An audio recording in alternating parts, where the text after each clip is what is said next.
To host mayors from across the Western Hemisphere. Yeah, the first ever City Summit of the Americas will be held at the Colorado Convention Center starting on April 26th. Tonight, community journalist Dylan Thomas shows us what we can expect when it kicks off.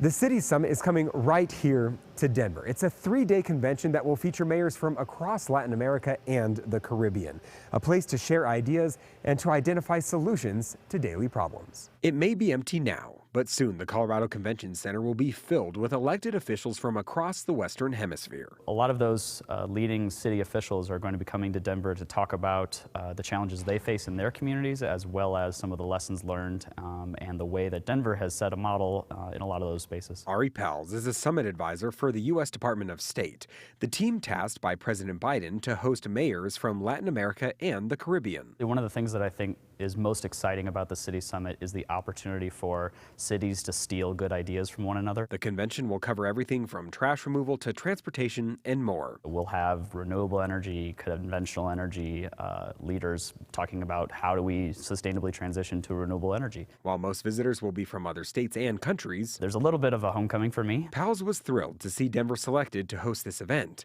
He grew up in Greeley and studied at CU and DU, and credits many educators for fueling his dream to work in diplomacy to solve the world's biggest challenges. Even as Denver and the I-25 corridor have rapidly expanded in recent years, Pals said Colorado is a great representation and example of how cities can not only grow, but improve at the same time. Professionally and personally, it's been a pleasure to be able to work with the city, work with the state, and see a lot of the best and brightest in Latin America and the Caribbean come to Denver and see the great things that I've always seen here. This summit will bring more than 3,000 visitors right here to Denver. More than 200 of those are mayors.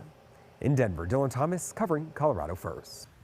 Now, Dylan is your community journalist for everything that happens in northern Colorado, in addition to what goes on down here in Denver. You can send him your story ideas through cbscolorado.com or by calling him on our tips line 303-863-TIPS.